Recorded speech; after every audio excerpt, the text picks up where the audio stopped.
Hey everybody, welcome to Cowboy Leather. It's Wednesday, hump day. Hope everybody's having a good week so far. We're hanging in there. It's stopped raining for a while, but we're supposed to warm up here today. Supposed to get up into the 80s, so I figured I'd get out here in the shop and work a little bit earlier this morning. Get things, some things accomplished. So when it did get warmer this afternoon, I can go in the house or go do some other projects. But anyways, we're like I say, we're keeping busy. Today I'm making a double ply gun belt. This one's for myself, so I'm not going to tool it. I'm not going to put boat loops on it. It's going to be for my single action 45. And I just want a simple something I can go out, strap on and go. I got two 45s. I got one that just takes regular 45 long coat, and I got another one that takes 45 long coat and 410 shotgun. So y'all figure out what that one is. But anyways, I got the holster for the single action done, and I may just, like I say, I'm not going to put any bullet loops on it. I'll just put them in my pocket if I figure I'm going to fire that much. But anyways, let me kind of tip you down. I got it double plied. I got the my backer glued on, and I'm going to trim it up.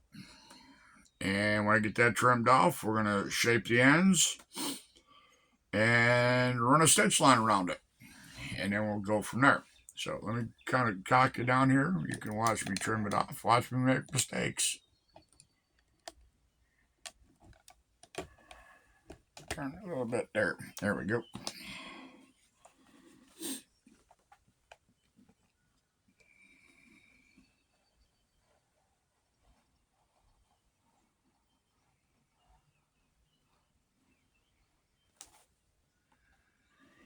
I backed it with some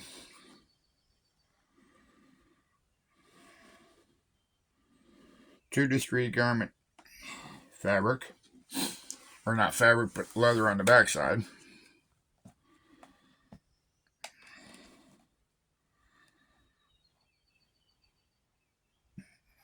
And really, I probably could have used a little thicker body leather, but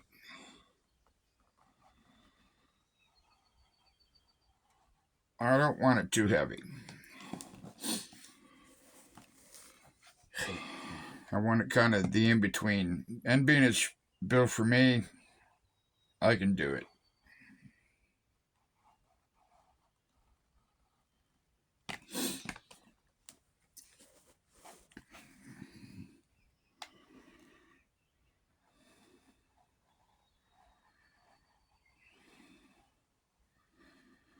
I tried something the other day. Let's see, it was Saturday.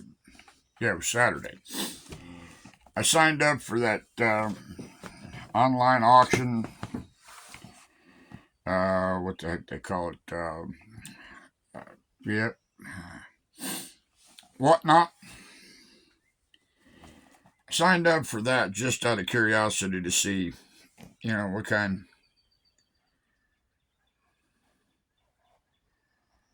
how that would work.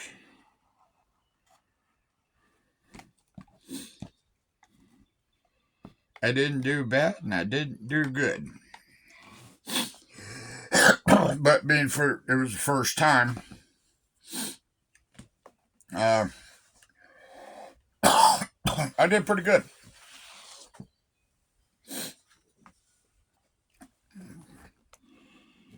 You know, and I've watched YouTube videos on different sellers that sell on there, and they all use like a camera and a laptop or tablet or something like that. They use the camera or their phone for the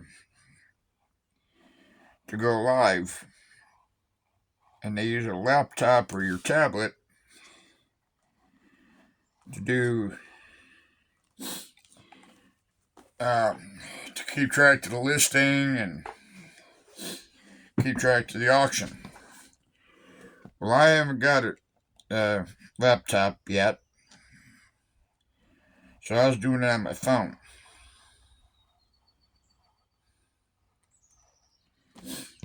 That was challenging.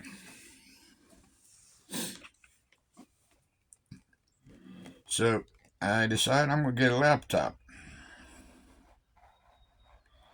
to help out. And I don't have a laptop here in the shop. I have no computer here in the shop. So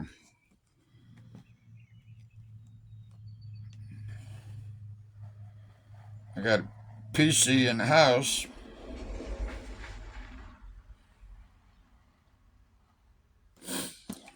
My wife's got a laptop. And it's got her stuff on it, so I'll get myself a laptop.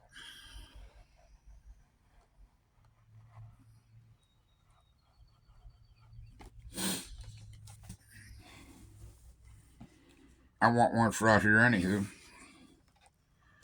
so I can keep track of stuff.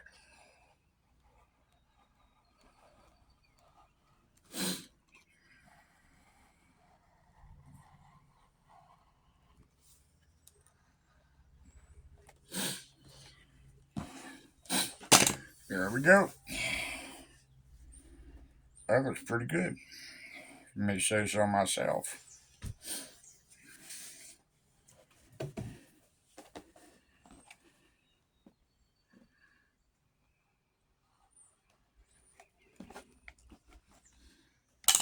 Yeah, that will work.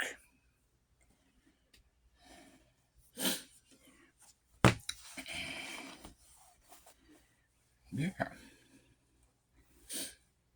Yeah, it fit around my big old butt. Like I said, I ran some purses and some wallets and a bunch of belts through. And I had a good showing when it comes to selling the belts. So I'm not going to complain.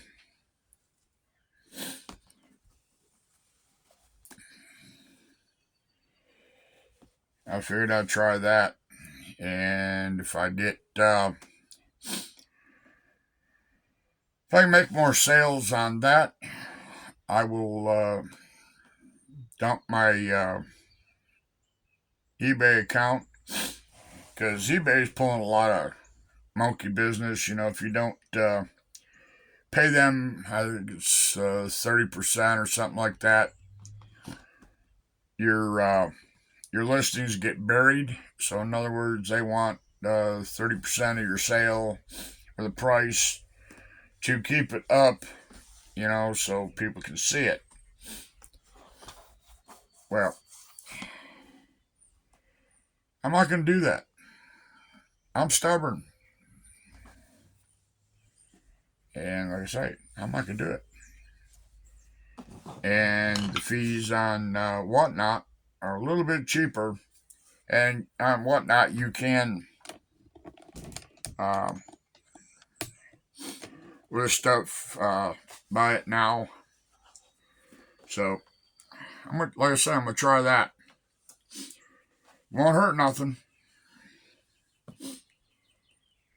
But, yeah.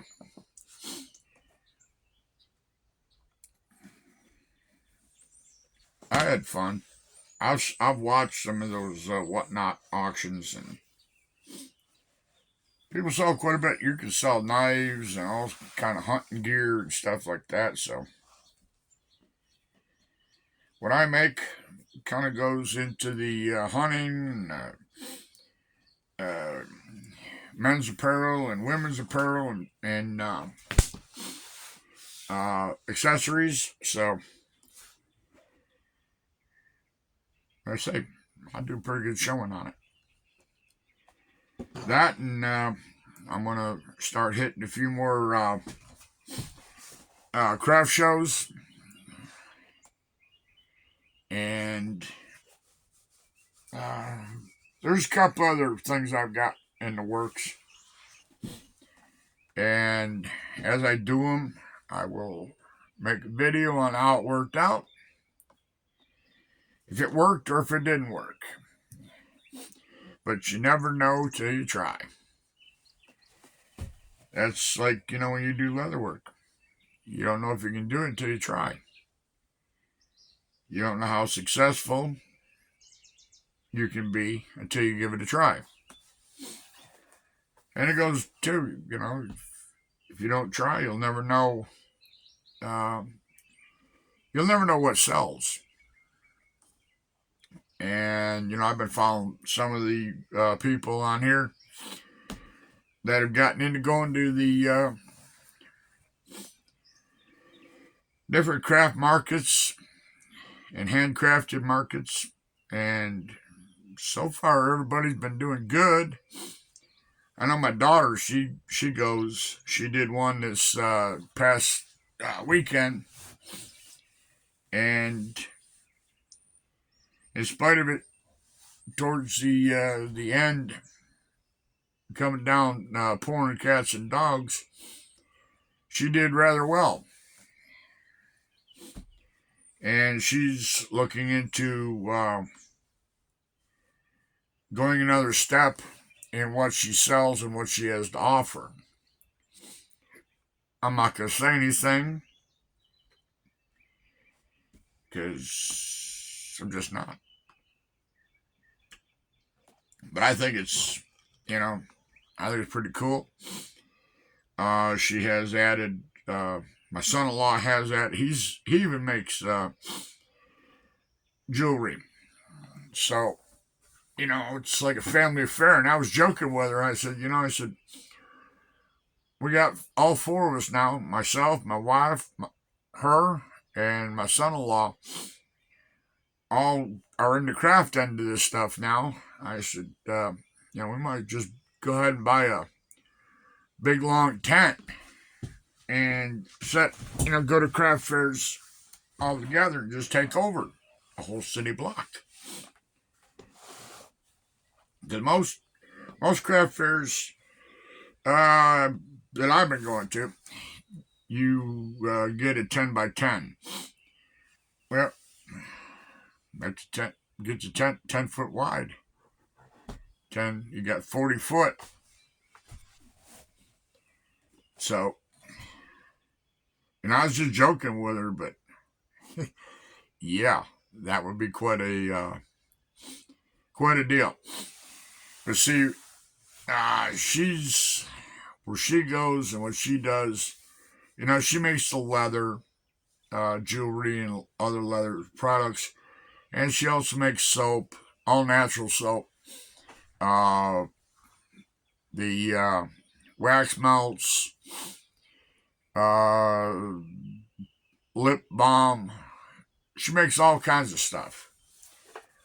And my son-in-law, he makes, it's like chainmail jewelry.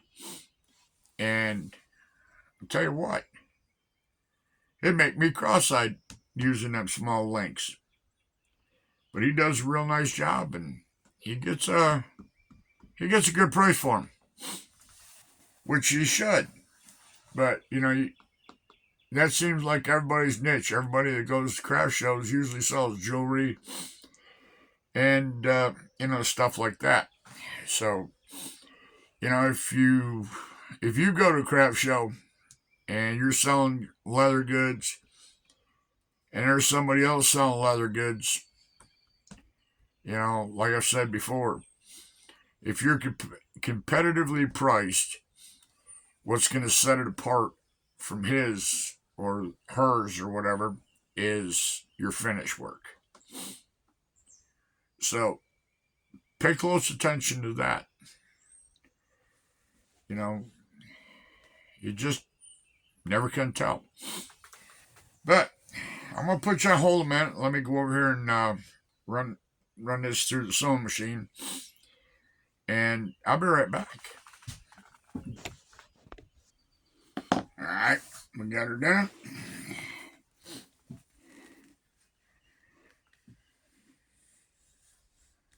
Nice little stitch job going down through there.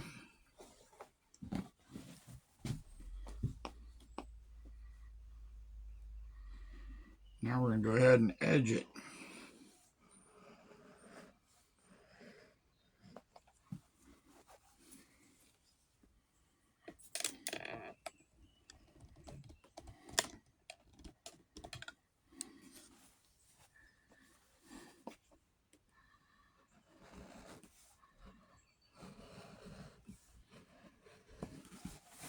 While I was off camera, I checked to see if I had a buckle for the thing. Nope. That was just that Tandy. Past Sundays.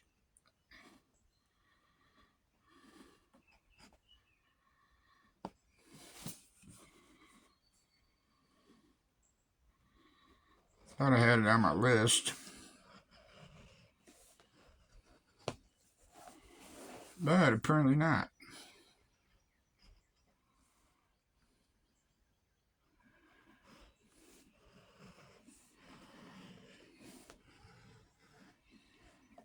Oh well.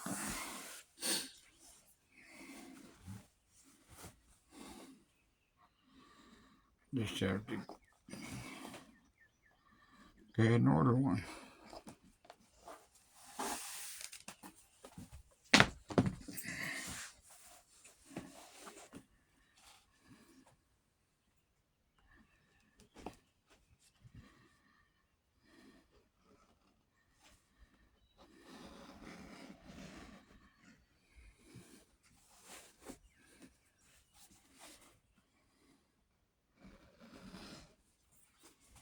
When I was in Tandy the other day, they had 5 or 6 brand spanking new Cobra machines sitting there. Still in the ship crate.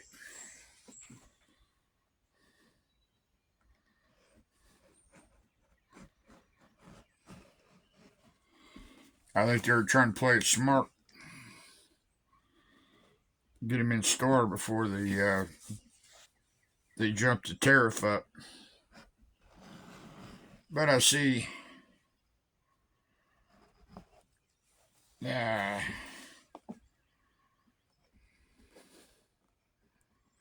government there decided to drop tariff down from 150 or something like that percent.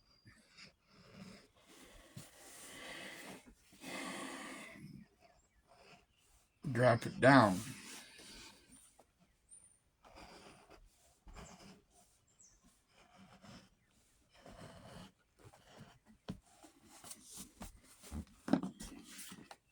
I think they're just playing games myself. Get everybody scared. Got panic buy. Just as long as they don't put a higher tariff on toilet paper. Well, I'll be in a shitty situation. Use leaves. There we go.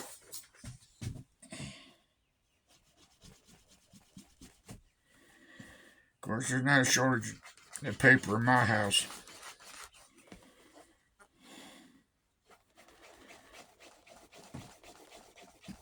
We buy it by the case.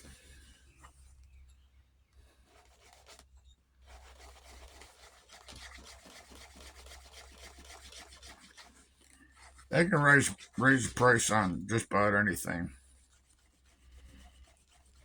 My freezers are stocked. Refrigerators stocked. We're stocked. Paper goods stocked.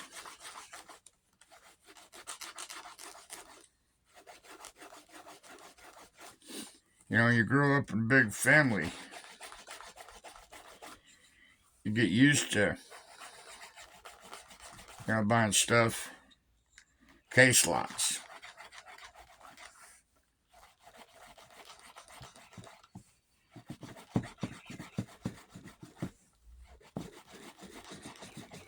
And I did grow up in a big family. And yes, we did buy stuff by the case.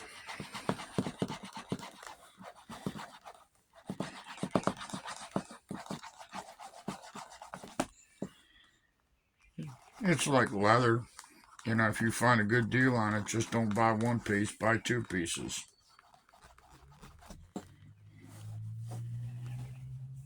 Because you won't have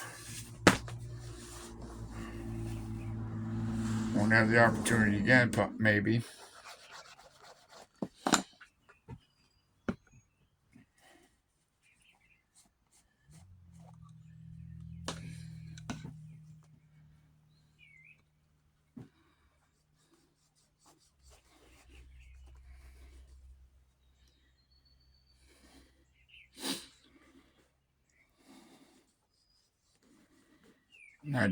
I grew up on a cattle farm, and we had chickens and pigs and stuff like that. But we always had freezer meat.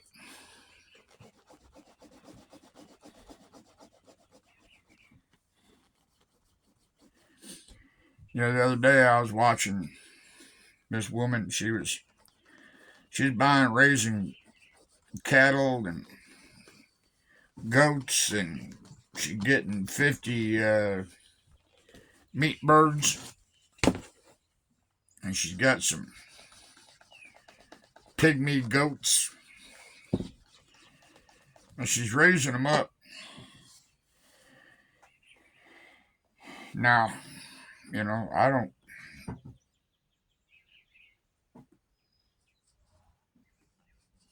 hide the fact that if I raise up a goat or a cow or something like that, I'll tell you he's going to be meat. I'll tell you he's going to be freezer meat. But every time she said, we're going to raise them up for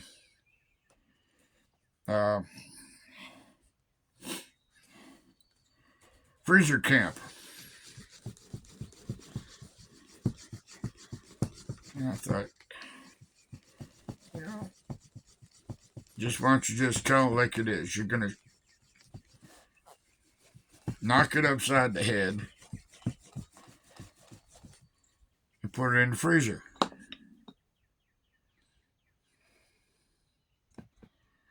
Don't beat around the bush.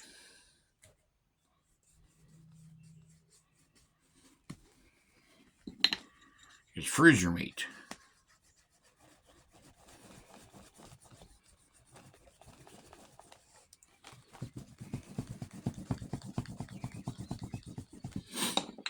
Everything was put on this earth for a reason.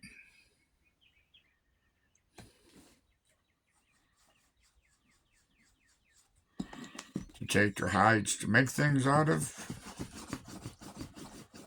to eat,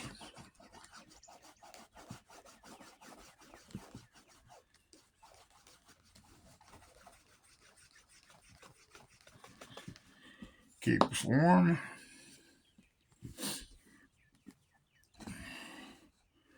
I love that stuff.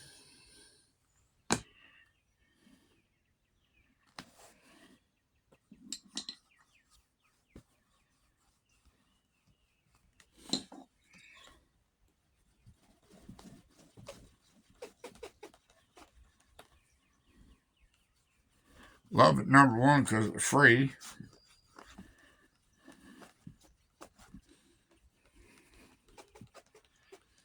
Number two, it does a good job. I think it does just as good a job as Toconol.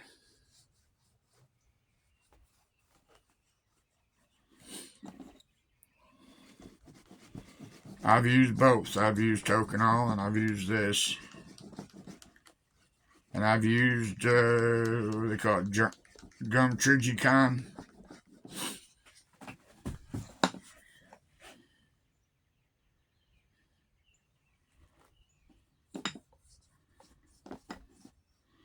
Yeah, it works. But this stuff was free, so I figured we use it. But anyways,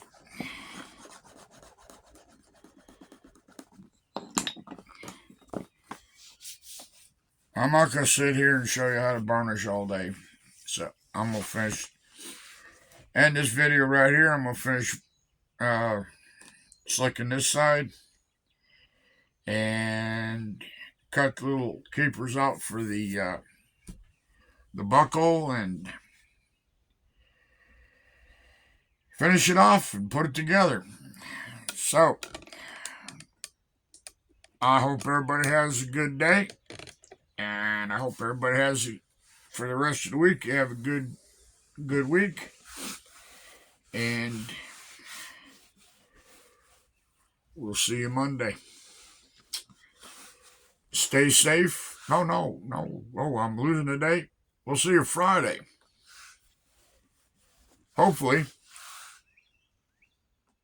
Come hell, high water, shot of my death, we'll be here.